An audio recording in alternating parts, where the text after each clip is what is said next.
Terima kasih sudah klik video ini, tapi jangan lupa guys klik tombol subscribe, karena klik tombol subscribe itu gratis dengan subscribe kamu support channel ini untuk upload video setiap hari. Ingat, subscribe itu gratis, gak ada ruginya kamu klik tombol subscribe. Selamat menonton.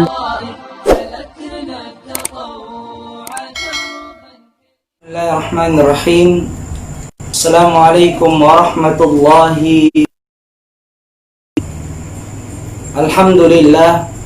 Alhamdulillahilladzi anzala as-sakinata fi qulubil mu'minina liyazdadu imanan ma'a imanihim.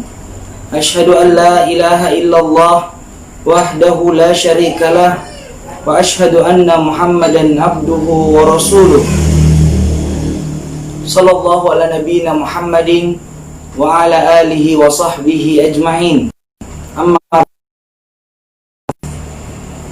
para pemirsa sekalian yang dimuliakan oleh Allah Subhanahu wa taala, pada kesempatan malam hari ini, di malam yang kedua dan kita kajian doa dan zikir dari Al-Qur'an dan hadis Nabi sallallahu alaihi wasallam yang sahih, maka kita akan melanjutkan pembahasan kita dari apa yang telah kita sebutkan kemarin. Sesungguhnya para pemirsa sekalian, amalan yang paling ringan, paling mudah bagi seorang mukmin, dan ini merupakan di antara rahmat Allah Subhanahu wa taala bagi orang-orang beriman, pengikut Nabi Muhammad sallallahu alaihi wasallam, merupakan rahmat yang begitu besar bagi kita dengan adanya satu bentuk ibadah yang sangat ringan, yaitu dengan zikir kepada Allah Subhanahu wa taala. Zikrullah, berzikir kepada Allah ini di antara amalan yang sangat ringan. Berdoa kepada Allah merupakan amalan yang sangat ringan ibadah lainnya. Dan keutamaan bagi orang-orang yang berzikir kepada Allah, maka hatinya akan menjadi hati yang hidup dibandingkan dengan orang-orang yang tidak berzikir kepada Allah. Nabi SAW memberikan perumpamaan dalam sebuah hadis an Abi Musa radhiyallahu anhu,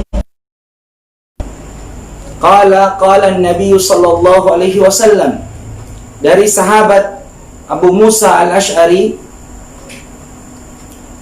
berkata bahwasanya Nabi sallallahu alaihi wasallam bersabda, "Mathalul ladzi yadhkuru rabbahu wal ladzi la yadhkuru rabbah."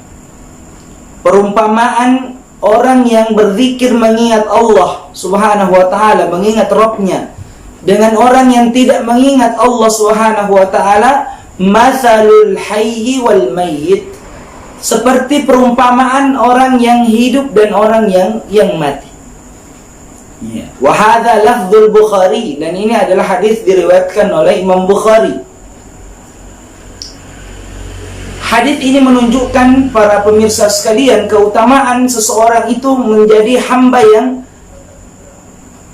berzikir kepada Allah, karena diumpamakan oleh Nabi SAW seperti orang yang hidup dan orang yang mati. Yang berzikir kepada Allah, maka mereka lah yang hidup, seperti orang yang hidup. Dan orang-orang yang tidak berzikir kepada Allah disebut sebagai orang yang mati. Dan ini, para pemirsa sekalian, menandakan keutamaan dari orang yang senantiasa berzikir kepada Allah. Dia akan diberikan kedudukan yang mulia, dijadikan kehidupannya penuh dengan keberkahan. Banyak manusia pada hari ini hidup masih ada orangnya, tapi tidak dikenal, tidak disebut-sebut. Bahkan banyak orang yang tidak menganggapnya. Namun ada orang yang sudah puluhan tahun meninggal dunia, namun masih saja disebutkan namanya. Imam Asy-Syafi'i rahimahullahu ta'ala sudah sekian ribu tahun yang lalu beliau telah meninggal dunia, lalu kemudian lebih 1000 tahun yang lalu sudah meninggal dunia, namun masih sering disebut-sebut namanya dan didoakan. Begitu juga para ulama yang lainnya, Imam Malik, Imam Abu Hanifah, Imam Ahmad, ya, imam setelahnya, para ulama begitu banyak yang telah mereka masih sering disebut seolah-olah mereka masih hidup. Adapun manusia yang masih hidup sekarang ini, banyak di antara mereka yang tidak pernah dikenal dan tidak dikenal oleh manusia yang lainnya. Ini di antara keutamaan dari zikir itu. Zikir itu menjadikan seseorang memiliki hidup yang penuh berkah, hidup yang singkat, namun Allah Subhanahu wa ta'ala menjadikan keberkahan dalam kehidupannya. Dalam riwayat Muslim disebutkan, "Mathalul baiti alladhi yudhkarullahu fihi wal baiti alladhi la yudhkarullahu fihi." Perumpamaan, kata Nabi SAW, perumpamaan rumah yang di dalamnya disebutkan nama Allah Subhanahu wa ta'ala, di dalamnya digunakan untuk berzikir kepada Allah, melafazkan kalimat at-tayyibah, kalimat-kalimat yang dicontohkan oleh Nabi SAW. Di dalam rumah itu dibacakan Al-Quran, di dalam rumah itu dibacakan hadis-hadis Nabi SAW, maka perumpamaan rumah yang di dalamnya dibacakan ayat-ayat Allah dan hadis-hadis Nabi, serta di dalamnya diajarkan agama Allah Subhanahu wa ta'ala, itu perumpamaan dengan dibandingkan rumah yang tidak dibacakan ayat-ayat Allah di dalamnya, tidak digunakan untuk berzikir kepada Allah. Kata Nabi,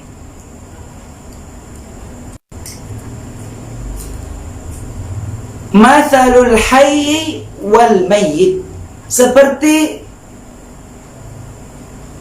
rumah atau orang yang hidup dan rumah yang mati. Jadi rumah yang hidup, rumah yang seperti manusia yang hidup, ya, jika rumah itu digunakan untuk berzikir kepada Allah, dan seperti manusia yang mati jika rumah itu tidak digunakan untuk berzikir kepada Allah Subhanahu wa ta'ala. Bahkan dalam riwayat yang lain dari Abi Hurairah, an Abi Hurairah radhiyallahu anna Rasulullah sallallahu alaihi wasallam, bahwasanya sallallahu alaihi wasallam pernah bersabda, "La taj'alu buyutakum maqabira." Jangan jadikan rumah kalian seperti kuburan. "Inna syaitana yanfiru minal bait."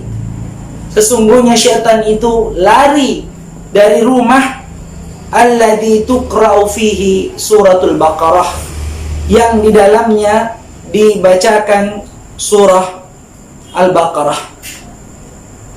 Hadis ini diriwayatkan oleh Imam Muslim.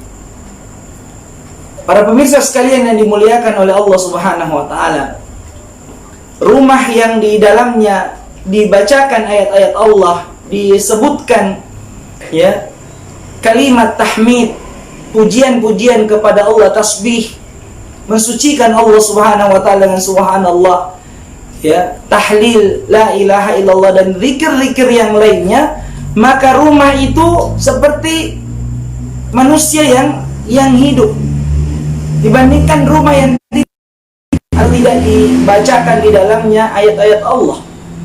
Bahkan disebutkan dalam hadis yang kita bacakan tadi, jangan jadikan rumah kalian seperti kuburan. Kenapa rumah itu dianggap seperti kuburan? Kata para ulama kita, karena kaum muslimin atau ada manusia tidak menjadikan rumahnya, ya, digunakan untuk menyebutkan nama Allah, membaca Al-Quran, mendirikan sholat-sholat sunnah. Karena mendirikan sholat sunnah, bahkan dalam kondisi wabah seperti ini, maka dianjurkan melaksanakan sholat di rumah masing-masing. Dan sholat di rumah masing-masing bukan berarti manusia itu atau kita itu sholat sendiri-sendiri. Diusahakan sholat itu secara berjamaah. Dan ini tidak menghalangi seseorang untuk mendirikan sholat berjamaah, apalagi di rumahnya terdiri dari sekian anggota keluarga. Maka saat kondisi seperti ini, kita menghidupkan sholat-sholat kita di rumah masing-masing dan menjadikan rumah kita tidak seperti kuburan. Asalnya sholat sunnah itu jauh lebih afdal dilaksanakan di rumah daripada di masjid. Sholat sunnah, makanya Nabi SAW disebutkan sholat sunnah beliau di rumah. Dan itu memang menjadi sabda beliau alaihi salatu wassalam, ya, afdalus salati, ya, lirrajuli fi baiti, sebaik-baik salat, seutama-utama salat bagi seseorang itu adalah di rumahnya, illal maktubah, kecuali salat-salat wajib. Maka hukum asal dari salat itu afdalnya di rumah bagi salat sunnah. Kecuali salat wajib, maka barulah lebih afdal di masjid, jika tidak terjadi keadaan yang bisa mencelakakan kaum muslimin. Makanya Nabi SAW saat terjadi hujan deras di zaman beliau alaihi salatu wassalam, beliau meminta ganti lafaz adzan yang hayyalas shalah itu, ayo mengerjakan salat, diganti dengan sallu fi buyutikum, salatlah kalian di rumah-rumah kalian. Kalau hujan deras saja dikhawatirkan mencelakai kaum muslimin, itu menjadi sebab Nabi SAW memerintahkan mereka untuk salat di rumah, maka apatah lagi wabah yang dikhawatirkan bisa mencelakakan umat Islam. Maka para ulama yang dibimbing dengan wahyu, mereka dengan pemahaman yang baik terhadap Islam, kepada umat untuk sementara waktu pada sholat wajib pun dilaksanakan di rumah. Dan ini tidak menghalangi kita untuk berjamaah. Ya, jangan mengatakan bahwa ya berarti kita sudah meninggalkan sholat jamaah. Anggota keluarga kita cukup untuk menegakkan sholat berjamaah. Dan Nabi SAW ya pernah memerintahkan seorang yang sudah tua untuk azan di satu rumah, kemudian memerintahkan wanita sampai perempuan pun diminta untuk sholat berjamaah di rumah bersama dengan wanita yang lainnya. Maka apatah lagi kita yang berada di rumah hendaknya bisa mengajak anggota keluarga kita untuk sholat berjamaah. Dan ini bagian dari tarbiyatu ya, al-aulad, juga menjadi bagian pendidikan anak-anak kita, ya. Tarbiyatul usrah, menjadi bagian pendidikan keluarga, ya, agar ya anak-anak kita, istri kita dan keluarga kita semuanya termasuk orang tua kita bisa menjadikan kesempatan ini sebagai waktu untuk bisa mendengarkan atau bisa bersama-sama dengarkan nasihat ya, dari pemimpin keluarga, ya, seorang kepala rumah tangga, ya, dan juga bisa dimanfaatkan untuk membaca satu hadis dari Nabi SAW setelah maghrib untuk anggota keluarga kita sebagai tanggung jawab kita selama ini sebagai kepala keluarga. yang dahulunya anak-anak kita ya diajar oleh gurunya di sekolah, sekarang ya, tanggung jawab itu kembali kepada orang tua. Dan ini sebagai pelajaran penting bagi kita bahwa memang ya madrasatul ula, pendidikan utama bagi anak-anak kita, keluarga kita adalah merupakan tanggung jawab orang tua. Maka mari kita memanfaatkan momen kesempatan ini untuk menghidupkan rumah kita dan jangan menjadikan rumah kita rumah yang... Kenapa dikatakan oleh Nabi SAW seperti kuburan, rumah-rumah yang di dalamnya tidak ya, dibacakan zikir dan tidak ditegakkan sholat? Kata para ulama, diantaranya ya, Syekhul Islam Ibnu Taimiyah rahimahullah ta'ala dan yang lainnya, bahwa rumah-rumah yang sholat di dalamnya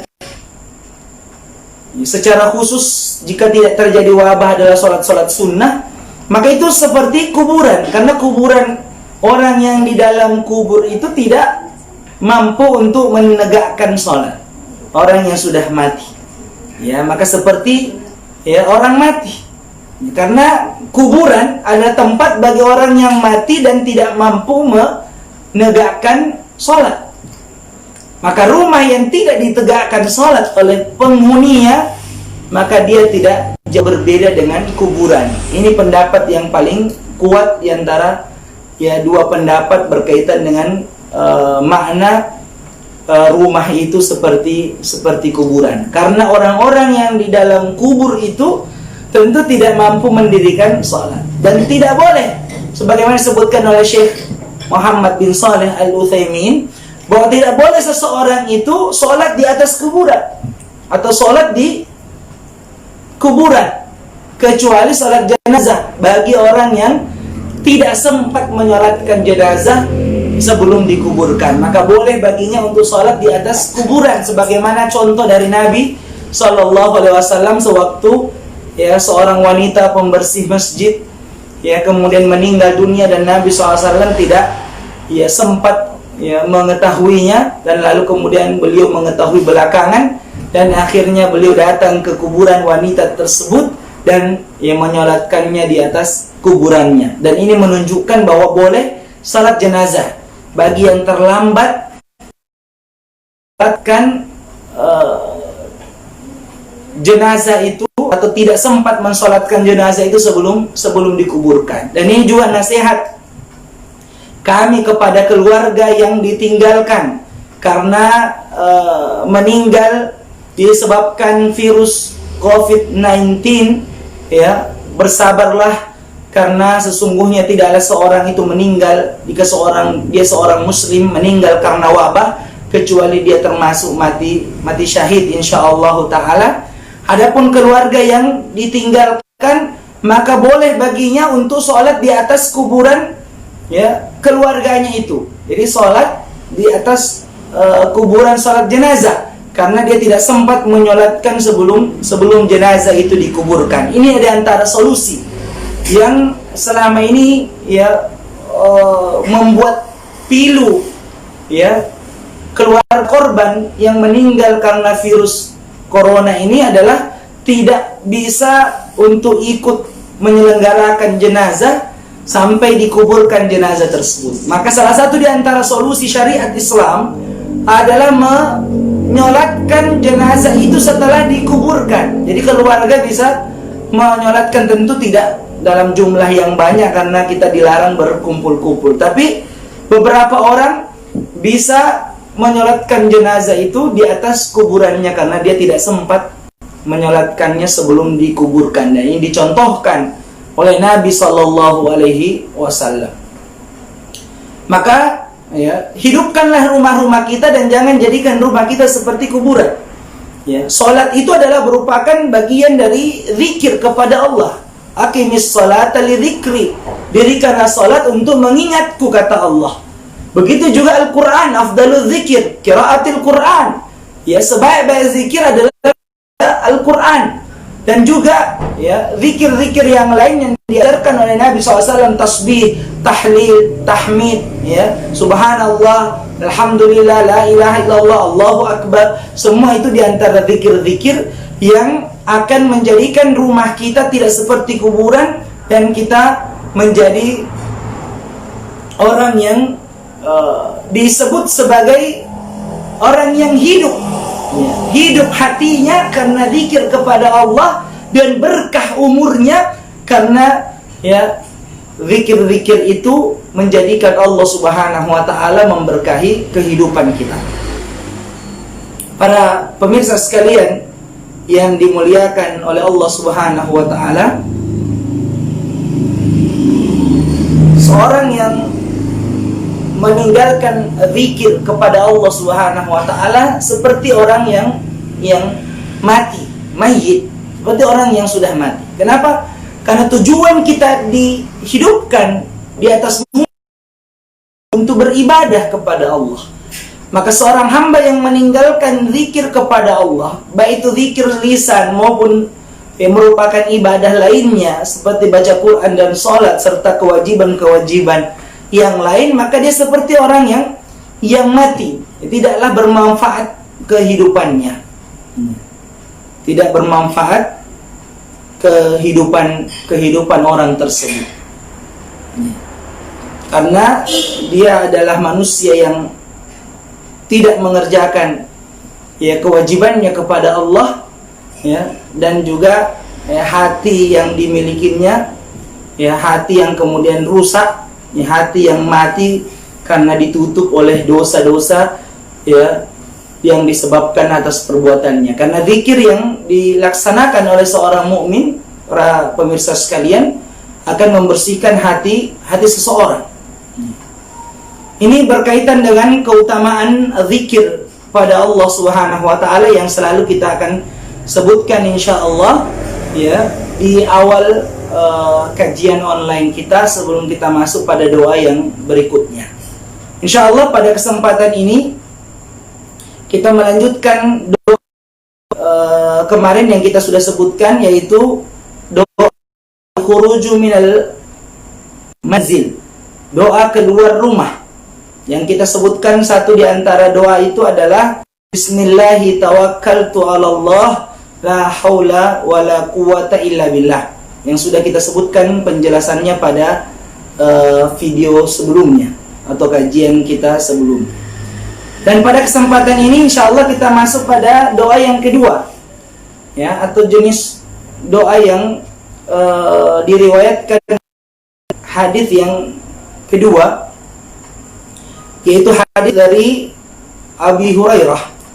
Wa an Abi Hurairah radhiyallahu an, dari sahabat Abu Hurairah radhiyallahu an, anna Nabi sallallahu alaihi wasallam, bahwasanya Nabi sallallahu alaihi wasallam bersabda, inna rajula idza kharaja min baitihi, jika seorang laki-laki keluar dari rumahnya, atau jika seseorang ya hamba keluar dari rumahnya, laki-laki ataupun perempuan, kana ma'ahu malakan muwakkalan bih, maka dia bersama dengan dua malaikat yang diberikan tugas bersamanya.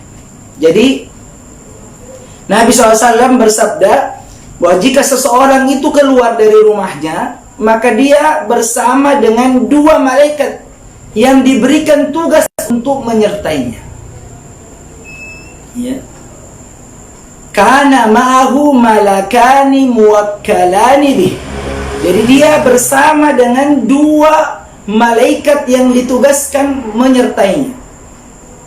Fa idza qal, kemudian saat orang itu yang keluar rumah tadi mengatakan bismillah, dia mengatakan bismillah dengan nama Allah, memohon kepada Allah Subhanahu wa taala min jamil, ya, bi asma'il, ya, bi jamil asma'il husna, dengan semua nama Allah Subhanahu wa taala yang baik, ya, dia membaca bismillah. Saat orang itu membaca bismillah, qala, maka berkatalah ya dua malaikat itu, qala hudita, engkau telah diberikan petunjuk oleh Allah Subhanahu wa taala.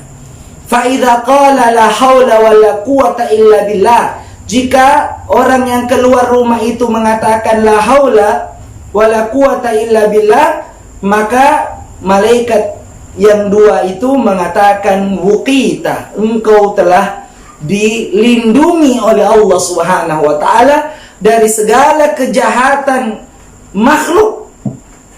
Engkau dilindungi oleh Allah Subhanahu wa taala dari segala keburukan-keburukan untuk dunianya dan untuk akhiratnya. Begitu luar biasanya orang yang telah mengatakan la haula wala quwata illa billah. Ya, dia telah mengakui ya dirinya bahwa dia tidak memiliki daya dan kekuatan mendapatkan kebaikan dan menolak kemudaratan melainkan datang dari Allah Subhanahu wa taala. Maka malaikat mengatakan wuqita, engkau telah dilindungi oleh Allah Subhanahu wa taala dari sekian mara bahaya yang bisa merusak dunia dan akhirat seseorang. Kemudian saat orang yang keluar rumah, Allah, ya, saya berserah diri kepada Allah Subhanahu wa taala, dia bertawakal kepada Allah, maka berkatalah dua malaikat itu, kufita, engkau telah dicukupkan oleh Allah Subhanahu wa taala ma yahummuka, apa yang engkau inginkan, ya, di luar rumah itu, baik itu berupa kebaikan ataupun kebaikan-kebaikan, ya, cita-cita dan keinginan-keinginan, Allah Subhanahu wa taala akan cukupkan apa yang dia inginkan. Akan Allah Subhanahu wa taala berikan apa yang mencukupi dari kebutuhannya. Dan juga kalau ada niat-niat yang buruk, insya Allah semoga Allah Subhanahu wa taala, ya, menghindarkan dia dari apa yang dia niatkan itu. Maka seorang yang keluar rumah dan mengatakan tawakkaltu 'ala Allah, dia telah menyerahkan urusannya kepada Allah, maka Allah Subhanahu wa taala akan, ya,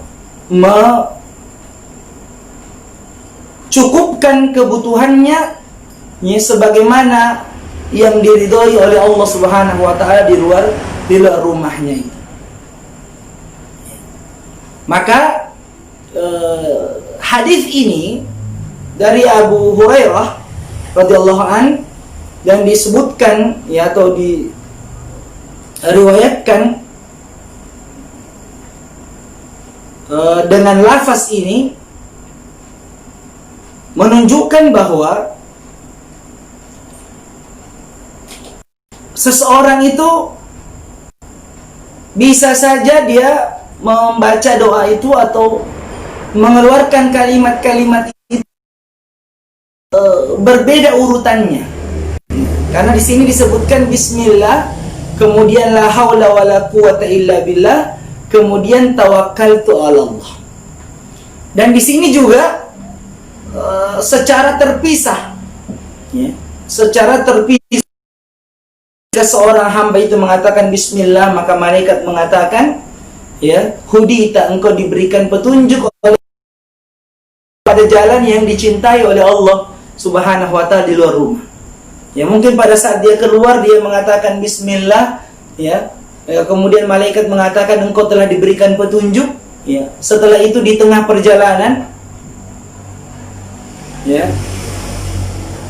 atau di saat dia, ya, sudah keluar meninggalkan rumahnya, di tengah perjalanan itu dia mengatakan la haula wala quwata illa billah, maka saat itu, ya, malaikat yang menyertainya mengatakan wuqita, engkau telah dilindungi oleh Allah Subhanahu wa taala dari segala macam bahaya merusak dunia dan merusak akhirat kita.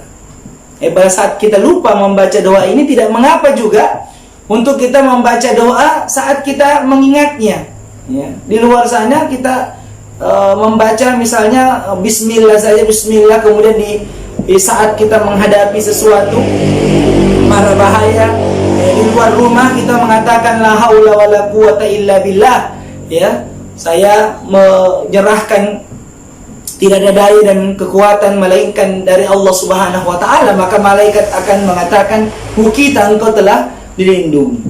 Maka di antara zikir saat seseorang itu melihat atau saat seseorang itu mendapatkan apa yang dia khawatirkan kemudaratannya, ya, atau dia menginginkan sesuatu, maka tidak mengapa dia membaca zikir ini, la haula wala quwata illa billah. Ya, lalu kemudian, ya, saat seseorang itu, ya, menginginkan sebuah kebaikan atau keinginannya terwujud, ya, kemudian dia mengatakan tawakkaltu 'alallah. Saat dia mengatakan tawakkaltu 'alallah, maka malaikat yang menemaninya itu mengatakan kufita, dicukupkan oleh Allah Subhanahu wa taala. Tentu, ya, lebih utama lagi kalau diucapkan saat keluar rumah. Namun kalau terpisah-pisah juga diucapkan maka tidak mengapa. Dan semoga Allah Subhanahu wa taala memberikan, ya, anugerah 3 hal yang utama disebutkan di sini, yaitu hudita, Allah memberikan kita petunjuk. Kemudian itu saat kita mengatakan bismillah, Allah berikan kita petunjuk, ya. Kalau kita mengerjakan sesuatu, kita mengucapkan bismillah. Saat kita keluar dari rumah kita mengatakan bismillah, maka Allah Subhanahu wa taala akan memberikan kita petunjuk kepada apa yang Allah ridhoi, apa yang Allah cintai. Dan yang kedua, saat kita menghadapi, ya, kesulitan-kesulitan, saat kita keluar dari rumah, ya, dan kita tahu bahwa di luar rumah pasti begitu banyak, ya, ancaman atau bahaya, apalagi kondisi sekarang, kita katakan la haula wala quwata illa billah, ya. Tidak daya dan upaya, tidak ada daya bagi kita untuk mengambil kebaikan, ya, mendapatkan keselamatan, kebaikan, kebahagiaan, ya, keberuntungan, dan tidak ada kekuatan untuk kita menolak segala macam kemudaratan kecuali illa billah, ya, kecuali atas kehendak, ya, dan kekuatan dari Allah Subhanahu wa taala. Ya, maka saat kita mengatakan la haula wala quwata illa billah, maka dua malaikat itu mengatakan kepada kita, ya, wuqita, engkau telah dilindungi oleh Allah Subhanahu wa taala dari segala macam bahaya, baik yang mengancam dunia maupun yang mengancam akhirat. Kemudian yang ketiga, saat kita menghadapi sesuatu, saat kita keluar rumah, tentu di luar rumah sana, ya, kita akan memiliki sebuah tujuan. Kita akan melakukan sebuah aktivitas yang kita mengharapkan sesuatu di situ, keberhasilan, kita mengharapkan kesuksesan, kita mengharapkan tujuan kita terwujud. Maka saat kita mengatakan, ya, tawakkaltu 'alallah, maka saat itu dua malaikat yang menemani kita mengatakan kepada kita kufita, Allah Subhanahu wa taala mencukupkan apa yang kalian inginkan. Maka Allah lah yang, ya, maha mencukupkan kepada hamba-hambanya, maha memberikan kepada hamba-hambanya Al-Wahhab. Maka hendaknya kita berharap dan bersandar sepenuhnya kepada Allah Subhanahu wa ta'ala. Ya, lalu kemudian di lanjutan hadis itu Nabi SAW mengatakan fatalaqahu qarinahu fayaqulan, maka kemudian bertemulah dengan syaitan, dengan jin dari, ya, jin qarin yang memang, ya, selalu menyertai manusia, ya, kemudian, ya, berkatalah ma nuridu min rajulin, apa yang kami inginkan dari seorang laki-laki. Dan ini satu bentuk kepasrahan dan ketidakmampuan syaitan, ya, menggoda manusia dan mengganggunya serta menjerumuskan manusia tersebut setelah dia membaca zikir oleh Nabi SAW. Dia mengatakan manuridu min rajulin qad hudiya wa wuqiya wa kufiya. Apalagi yang bisa kami lakukan, apalagi yang bisa, ya, kami perbuat, apa yang kami, ya, inginkan, apalagi yang kami inginkan dari seorang yang telah diberikan petunjuk oleh Allah, sudah dilindungi oleh Allah, dan sudah dicukupkan, ya, oleh Allah Subhanahu wa taala kebutuhan-kebutuhannya. Maka, ya, tidak ada lagi yang bisa mengganggu dan menggoda manusia tersebut. Hadits ini diriwayatkan oleh Imam At-Tabrani dengan sanad yang sahih, disahihkan oleh Syekh Al-Albani rahimahullah ta'ala. Para pemirsa sekalian yang dimuliakan oleh Allah, maka konteks doa yang pertama adalah kita membaca doa itu saat kita keluar rumah dengan lafaz Bismillahi tawakkaltu 'ala Allah la haula wala quwata illa billah. Dalam riwayat yang kita sebutkan ini dari Abu Hurairah, ya, bahwasanya ada dua malaikat yang menyertai manusia itu saat dia keluar rumah. Dan setiap dia mengatakan perkataan tadi, malaikat memberikan jawaban. Saat seorang mengatakan Bismillah, dia diberikan petunjuk oleh Allah, hudita. Kemudian saat dia mengatakan la haula wala quwata illa billah, dua malaikat itu mengatakan wuqita, engkau telah dilindungi oleh Allah. Saat kita mengatakan tawakkaltu 'ala Allah, maka dua malaikat itu mengatakan kufita, engkau telah dicukupkan apa yang kau butuhkan. Maka kalaupun kita lupa saat kita keluar dari rumah, lupa membaca ini, maka jangan pernah meninggalkan dimanapun akan tawakkaltu 'ala Allah. Urusan-urusan kita itu kita serahkan kepada Allah. Saat kita lupa, tidak mengapa untuk kita ulang atau kita sebutkan, kita baca zikir itu. Begitu juga la haula wala quwata illa billah, agar Allah Subhanahu wa taala melindungi kita dari segala macam mara bahaya. Kemudian para pemirsa sekalian yang dimuliakan oleh Allah Subhanahu wa taala, kita menyebutkan doa berikutnya yang biasa Nabi Shallallahu Alaihi Wasallam baca saat beliau keluar dari rumahnya. Diriwayatkan dari Ummu Salamah, an Ummi Salamata, radhiyallahu anha, qalat, dari sahabiyah istri Nabi sallallahu alaihi wasallam, Ummu Salamah radhiyallahu anha berkata, ma kharaja Nabi sallallahu alaihi wasallam min baiti, tidaklah Nabi SAW keluar dari rumah Ummu Salamah, dari rumah istrinya, qattun, tidak pernah Nabi SAW keluar dari rumah Ummu Salamah illa kecuali Nabi SAW mengatakan tarfahu ila sama, kecuali Nabi sallallahu alaihi wasallam menengadahkan pandangannya ke langit.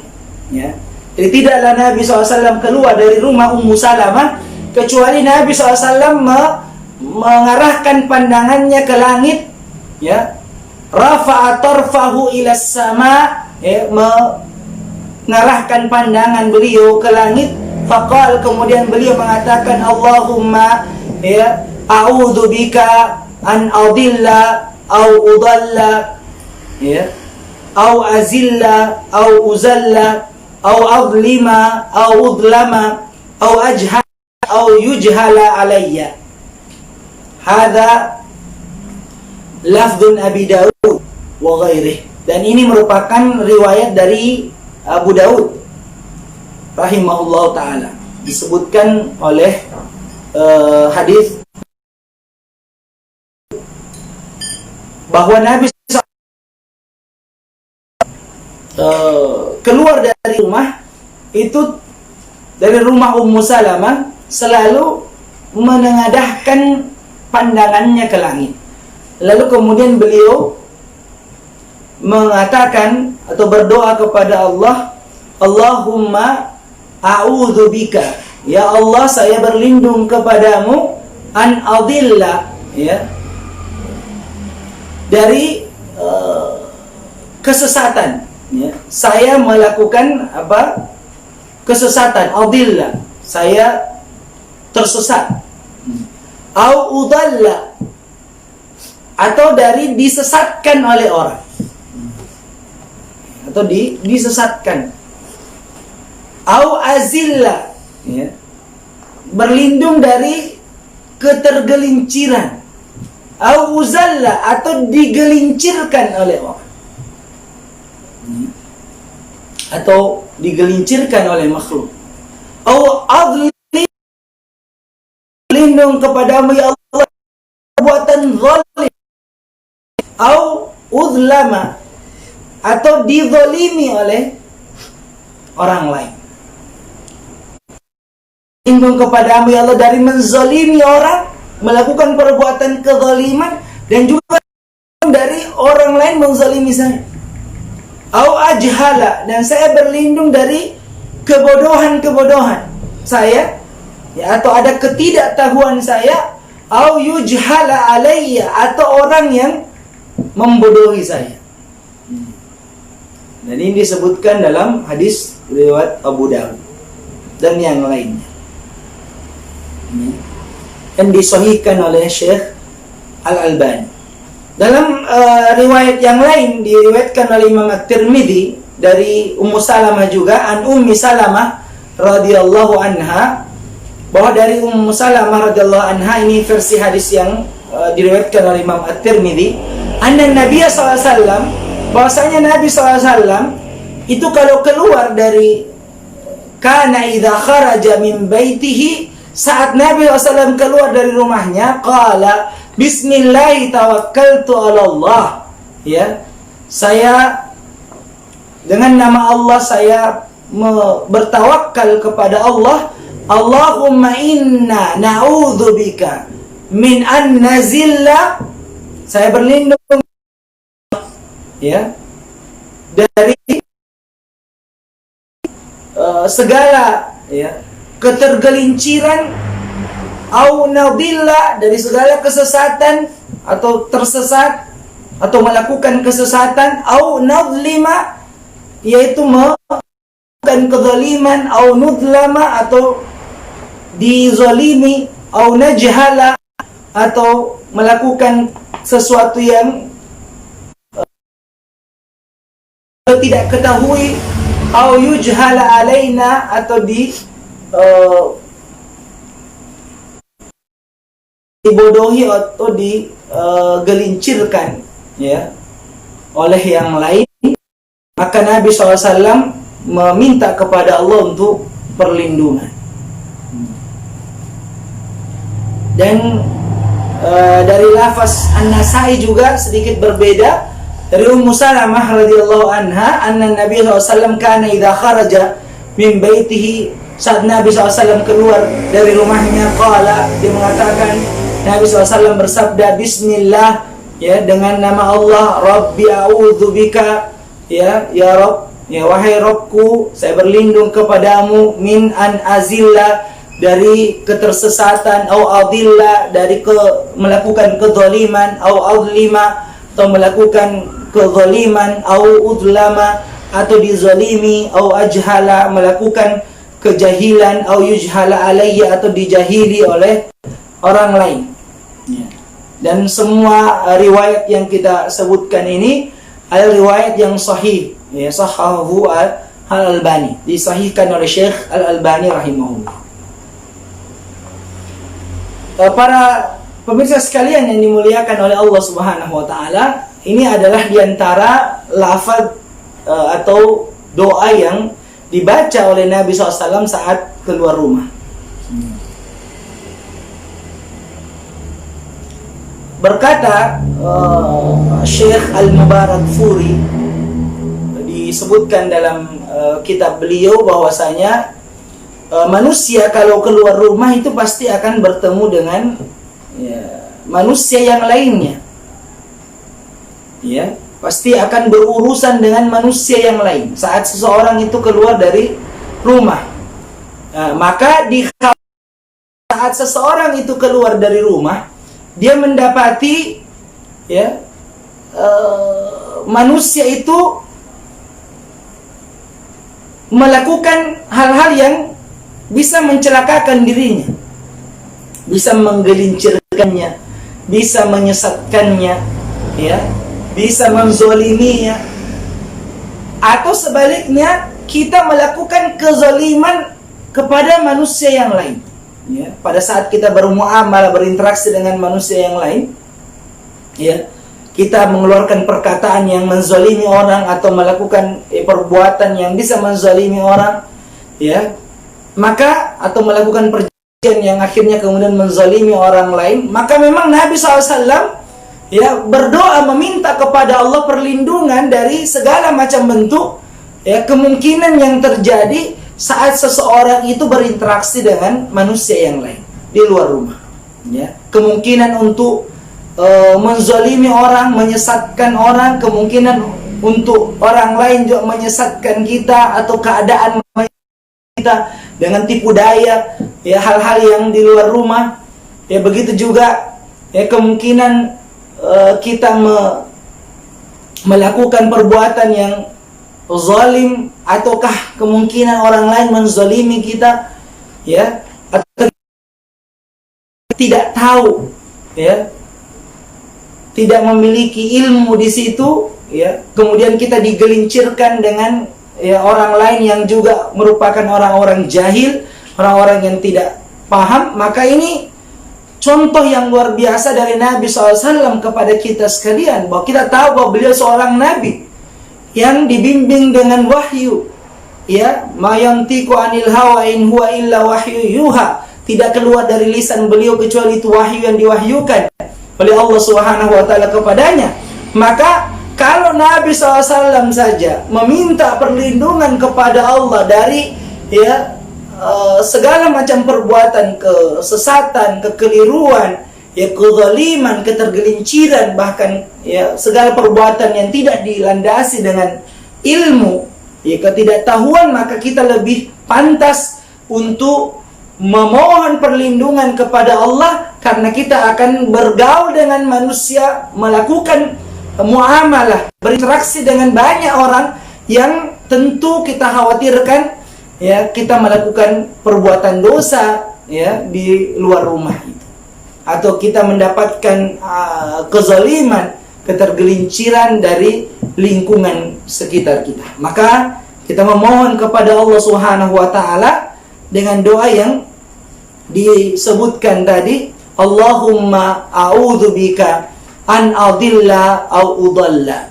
Ya Allah, saya berlindung kepadamu dari melakukan kesesatan au udalla, atau disesatkan oleh orang lain atau oleh lingkungan, ya, au azilla au uzalla. Ya Allah, saya mohon kepadamu dari ya ketergelinciran dan orang-orang yang mau menggelincirkan saya, atau keadaan lingkungan yang menggelincirkan saya. Au azlima au udlama. Saya mohon kepadamu ya Allah, ya terhindar dari melakukan kezaliman atau dizolimi oleh orang lain. Au ajhala au yujhala alayya. Saya mohon kepadamu ya Allah, ya berlindung kepadamu dari perbuatan jahil yang saya tidak memiliki ilmu tentangnya, atau dijahili oleh orang lain, atau keadaan lingkungan kita. Maka kita memohon kepada Allah sebagai contoh dari Nabi Sallallahu Alaihi Wasallam.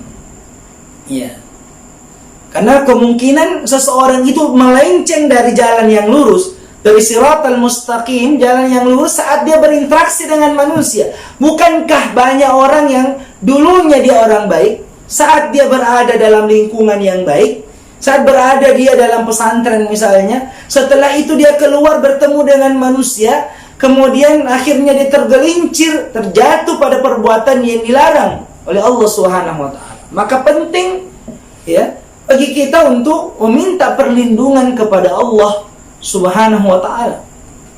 Dan disebutkan ya oleh Syekhul Islam Ibnu Taimiyah rahimahullahu taala bahwa meminta perlindungan kepada Allah itu ada dua keadaan.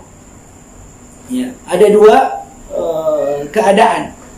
Menyebutkan bahwa kita meminta perlindungan kepada Allah dari sesuatu yang sudah jelas. Sudah jelas muncul. Ya seperti syaitan. Ya, kita meminta perlindungan kepada Allah untuk terhindar dari godaan syaitan. Syaitan itu sesuatu yang nyata, sesuatu yang memang jelas kemudaratannya. Inna syaitana lakum aduun fattakhiduhu aduwa. Sesungguhnya syaitan itu adalah musuh yang nyata bagi kalian, maka jadikanlah syaitan itu musuh. Itu sesuatu yang nyata. Kita berlindung kepada Allah. Ya, bismillah tawakkaltu 'ala Allah, la haula wala quwata illa billah. Kita minta perlindungan kepada Allah, ya, dari segala yang nampak jelas kemudaratannya. Seperti syaitan, kita mengatakan a'udzu billahi minasyaitonir rajim. Syaitan jelas dan dia adalah ancamannya nyata. Ya, akan merusak kita. Ya. Berusaha untuk menggelincirkan manusia. Dan kata beliau, Syekhul Islam Ibnu Taimiyah, ada perlindungan jenis yang kedua. Jadi perlindungan itu dua jenis. Perlindungan yang pertama dari sesuatu yang nyata, misalnya kita berlindung kepada Allah dari musibah, dari corona ini nyata, sudah ada jelas. Kita berlindung kepada Allah dari al-waba. Allahumma inna na'udzubika minal waba. Allahumma adfa'anna minal waba. Ya Allah, jauhkanlah kami dari, ya, lindungilah kami dari wabah, dari virus corona misalnya. Itu nyata. Jadi perlindungan jenis yang pertama karena sesuatu yang nyata. Dan yang kedua, kata Syekhul Islam Ibnu Taimiyah, adalah meminta perlindungan kepada Allah dari sesuatu yang kita khawatirkan tapi belum nampak. Maka inilah yang jenis kedua itu yang disebutkan oleh Nabi SAW dalam doa ini. Dalam doa ini.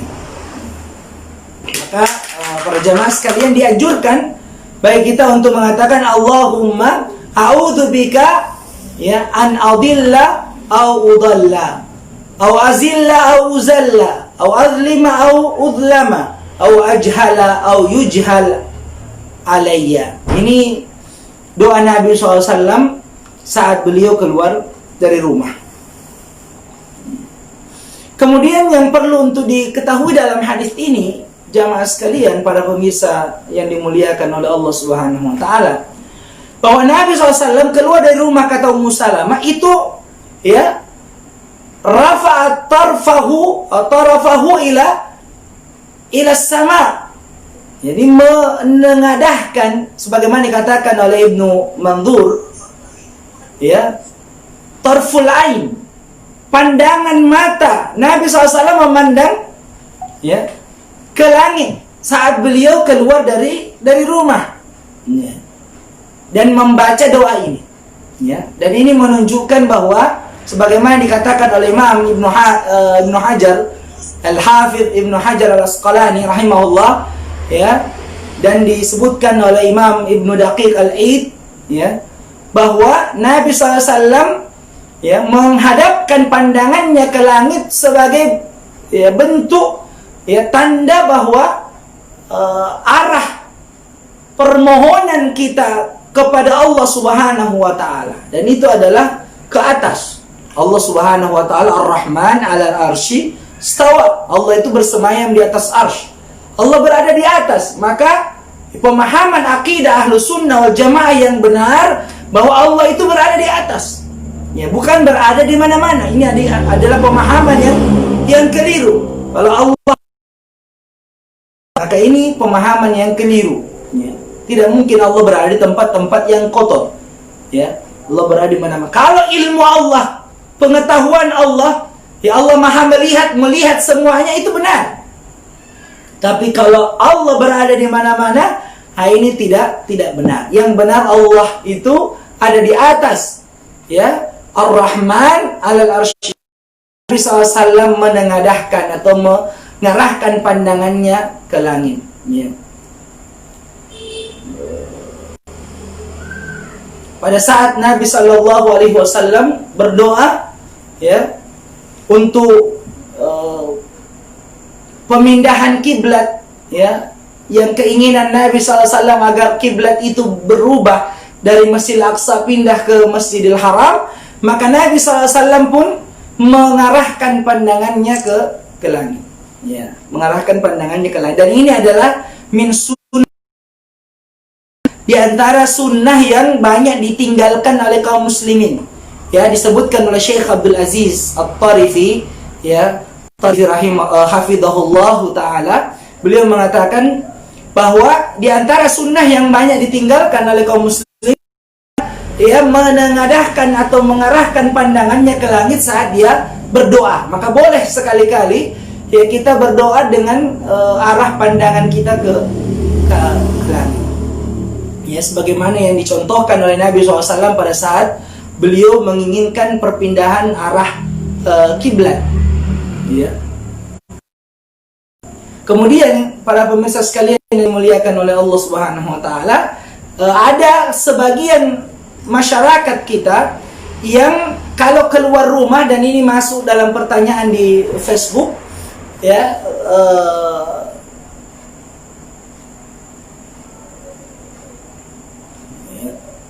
bahwa ada kebiasaan orang keluar rumah itu melihat atas rumahnya, ya, atap rumahnya. Jadi kalau keluar rumah, ada orang yang mau perjalanan, ya, dia melihat ke atas rumahnya, ke ya atap rumahnya dengan harapan bisa selamat atau mendapatkan hal yang kembali lagi, ya, bisa mendapatkan keinginannya, cita-cita yang tinggi, ke rezeki yang banyak dan seterusnya. Maka kalau dia meyakini bahwa melihat atap rumah itu bisa mendatangkan keselamatan, dan kemudian ini bisa terjatuh atau dia bisa selamat, ini bisa terjatuh pada bentuk-bentuk kesyirikan. Ya, karena melihat atap rumah tidak bisa mendatangkan kebaikan atau menolak kemudaratan. Kalau dia keluar rumah, kemudian dia memandang ke langit seperti yang dicontohkan oleh Nabi, bukan melihat atap rumah, memandang ke langit sebagai bentuk bahwa dia berdoa kepada Allah Subhanahu wa taala, maka itulah yang disunnahkan oleh Nabi SAW. Jadi keluar rumah, dia menengadahkan pandangannya ke langit dan kemudian mengatakan bismillah tawakkaltu ya Allah, kemudian dia berdoa ya dengan doa yang kita sebutkan tadi, Allahumma a'udzubika an adilla au udalla au azilla au uzalla au adlima au udlama au ajhala au yujhala alayya. Maka itulah yang disunnahkan oleh Nabi SAW. Tapi kalau dia melihat itu atap rumah, ya, kemudian niatnya untuk sekedar doa juga kepada Allah, maka ini terjatuh pada perbuatan yang tidak dicontohkan oleh Nabi untuk melihat atap rumah. Maka ya kelihatannya berdasarkan hadis ini mungkin ada sedikit pergeseran pemahaman. Mungkin dulu orang tua kita saat keluar rumah dia menengadahnya ke langit, ya, mengikuti contoh dari Nabi Sallallahu Alaihi Wasallam. Tapi karena ya cucu-cucu ini tidak belajar dan akhirnya kemudian salah tafsir, sehingga ya dipahami bahwa yang dilihat adalah atap rumah, dan akhirnya muncullah ya khurafat, ya, pemahaman-pemahaman yang menyimpang tentang masalah ini. Mudah-mudahan kita semuanya ya bersemangat untuk mencontoh Nabi SAW, dan Allah Subhanahu wa taala memberikan kekuatan pada diri kita untuk istiqamah, ya, menjalankan sunnah Nabi. Dan percaya saja, ya, percayalah para jamaah, para pemirsa sekalian, bahwa setiap kita melaksanakan sunnah Nabi SAW, maka kita akan mendapatkan kebaikan dunia dan akhirat. Tidak ada satupun yang akan memudaratkan kita, dan kita ya akan mendapatkan kemuliaan sebagai umat Rasulullah SAW, mendapatkan kecintaan Allah. In kuntum tuhibbuna Allah fattabi'uni yuhibbukumullah wa yaghfir lakum dzunubakum. Kata Allah Subhanahu wa taala, katakan wahai Muhammad kepada mereka, jika sekiranya mereka betul-betul mencintai Allah, maka ikutilah saya. Kata Nabi, ya, ikutilah Nabi Muhammad SAW, ya, maka engkau akan mendapatkan kecintaan Allah, dan Allah Subhanahu wa taala akan mengampuni dosa-dosa kita. Semoga bermanfaat, dan kalau ada pertanyaan silahkan disampaikan di kolom komentar, dan mari kita menyebarkan kebaikan ini. Insya Allah ya, pengajian kita akan lanjut pada hari Senin, ya, besok tidak ada, ya, karena hari Sabtu. kajian kita insya Allah online Senin sampai Jumat. Ya, mari kita menyebarkan kebaikan ini dan semoga kita semua memiliki benteng yang kuat, ya, karena benteng yang paling kuat bagi seorang mukmin adalah apa yang menjadi contoh dari Nabi Sallallahu Alaihi Wasallam. Demikian, subhanakallah bihamdika, syada la ilaha illa anta astaghfiruka wa atubu ilaik. Assalamualaikum warahmatullahi wabarakatuh.